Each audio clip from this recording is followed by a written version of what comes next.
You are watching the Daily on Shaw TV, Channel 4. I'm Kate Bergen. This is DIRK PLANTE, and he's obviously a lot more skilled on that typewriter keyboard than I am.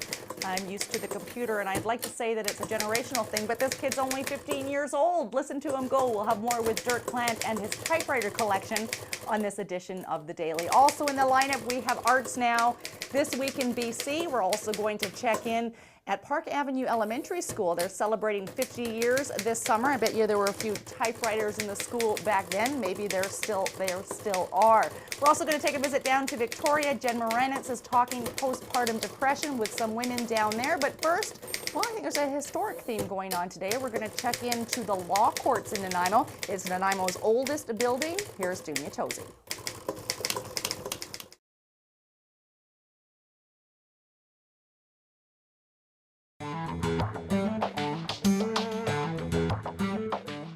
You are watching the Daily on Shaw TV, Channel 4. I'm Kate Bergen, here with DIRK PLANTE. He's 15 years old, lives in Nanaimo, and collects typewriters. These are only about a dozen of his collection. There's about 55 in total. 2 still live in Holland. It all started here? Yes. DIRK, yes. Tell me the story about how this sort of ignited this whole collection. Well, this is my 1936 Olympia Elite. It's my grandfather's, and as long as I can remember, I had this machine. That's where it all started. When I was younger in Holland, I used to type few pages on it or use it for little projects or anything like that. So yeah, that's why it all started. Yeah. What is it about typewriters that got you started? Why do you like them so much? Well, first of all, because people because they have cell phones and computers and all that. And when you look at the keyboard, you always have the words, the letters Q, W, E, R, T, Y, and that says QWERTY. And the typewriter started with that. Okay. Like the keyboard started with the letters Q, W, E, R, T, Y. And every keyboard, whether you're on your iPhone, your computer, your cell phone, whatever it is, your keyboard is going to look similar to this. Yes. The typewriter has been called dead now. They're not making any more. I would say they have been pronounced dead because the factory closed last year. I think it was in April in Mumbai, India. Yeah. That was the last manual typewriter manufacturer that closed. There is still a few factories of Brother. That's a electric typewriter company that still produces because some companies still use them. And you're not interested in the electric ones? No, you like no. the manual, the sound, the mechanics of it? Yes. Fascinate you? Yeah. This one looks very different. It's the design of that, it looks a bit like. Well, they had all different designs. I don't have one like that, but you also had the kinds of, there was a Remington, you had under type, the hammers would hit under. And like on these machines, you see that the hammers are laying in front. Right. And on this one, it represents a pair of wings. So that was just the design of it. They didn't have to do it, but that was just the design. Is it any more or less efficient, do you find? Because you've typed on almost all of these, haven't you? Well, they might get a bit in the way of you returning the carriages, you can see, because you have to hit the knob pretty hard to advance your paper. Right. And you might hit the little wing on this side when you do that. So that was why they quit doing that. And Oliver later on, this is Oliver, and in the 40s they started making these kind of machines, just like with the hammers at front. Right, okay. Yeah. It is quite beautiful, isn't it? It's this one is different because it's red? Is that? No, this is just, this one is a 1970s model, so it's not that old. You can already see that because it's plastic. On the cover here, this is metal. Right. But the sides, this is plastic. In contrast to. So they started adding more plastic pieces to the machines, also including this one. This one's plastic. You know, they have metal pieces inside, but the outside, the cast and the keys, that's plastic. And this is metal through and through. Yes, this Underwood here. This is my 1924 Underwood. It's, as you can see, in great condition.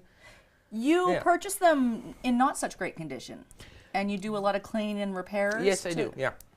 And you spend hours, weeks, doing this. Yeah, that's part of my hobby. You know, it's collecting them and owning them. It's also just fascinating how you find them just in trashed condition, and you trying to bring them back to life. You know, that's also when you're being a doctor and you see somebody that maybe had an accident or so. You're trying to you know, stumble back on, you know, and Right. that's also in the machines. You find them in shape that the carriage won't move, the bell won't chime, the keys are stuck, and things are broken. Actually, I find them just, I had to repair them.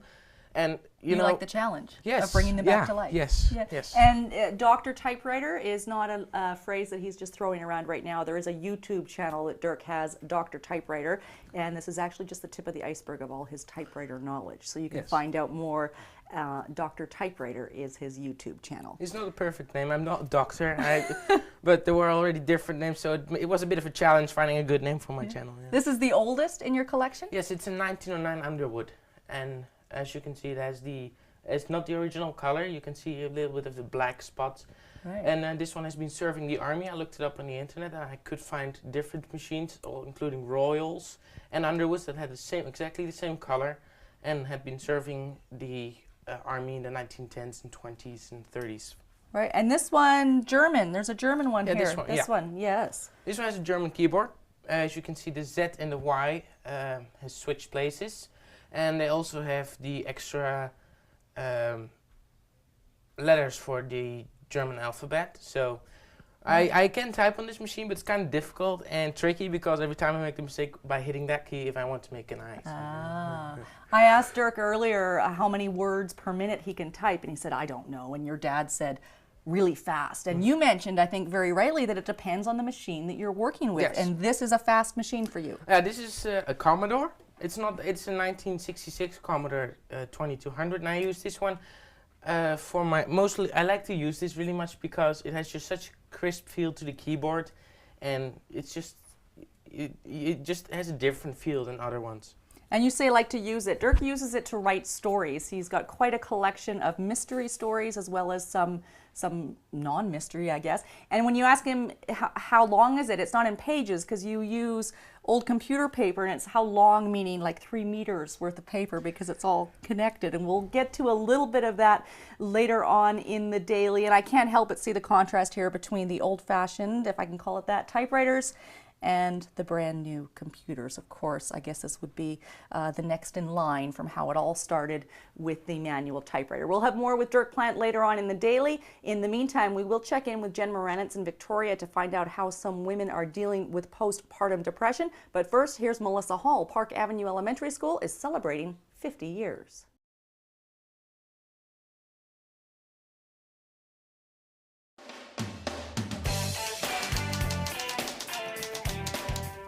You are watching The Daily on Shaw TV Channel 4. The sound of what is now called, I guess, an old-fashioned typewriter. This is Dirk Plante, and he collects them. We've laid out about a dozen of the typewriters here for you today. There's about 55 in his collection. I understand, Dirk, one of the things that you really like about typewriters is the sound. Yes, I do, yeah. It's a wonderful sound. And the feel and all, yeah. And you're fast. Kind of, yeah. But you've never actually calculated how many words per minute. No, I didn't. No. Now you write letters and you write stories, and we're going to try to get a little bit of a sense of the types of stories that you write. If you read a few lines for us. Yeah, I've connected it all. I all connect. Anyway, yeah, I can just read the first few sentences. Sure. A hiker makes a sound when he snaps the dead branches that lie on the ground when he walks over the path. A crab fisher makes a splashing sound when he dumps the cage in the water for a hunt. A car driver even makes a sound when he turns the key in the ignition.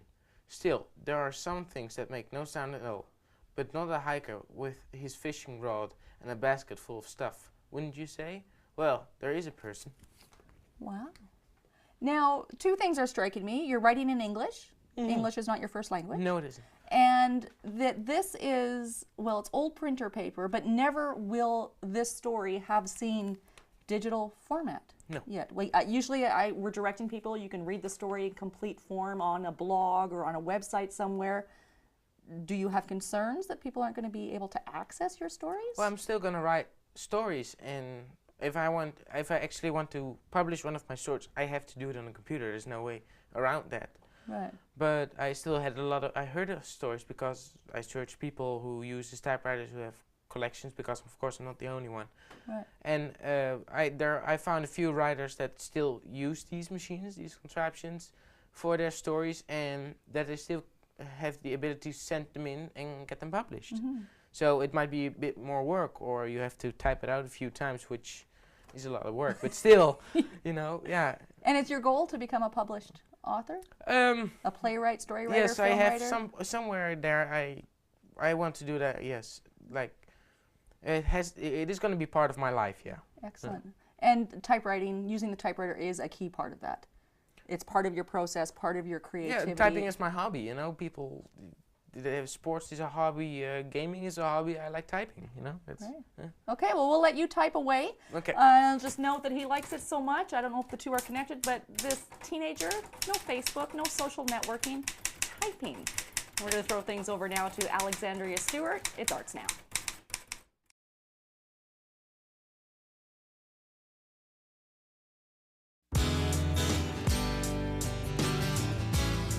You know, many of the experiences that we have in a live theater were no doubt created on a typewriter. That brings us to the end of this edition of The Daily. I bet you that DIRK, well, I don't know, maybe he's writing a love story. Maybe you're writing a love story in your own life.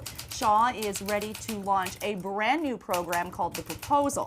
And if you've got something going on in your life that involves romance, excitement, and a proposal for marriage, we want to hear from you, and you could be featured on the new television program. All you need to do is email your name, phone number, and a few details on the idea that you have for a big proposal to theproposal@shaw.ca.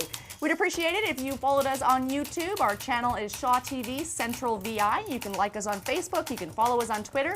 And if you have an idea of where we can come hang out and host the Daily from, well, we want to hear from you too. kate.bergen@sjrb.ca. I think I have some keyboard skills to catch up on. He's already gone through an entire page. We'll see you next time. Is it a romance? It's not even English.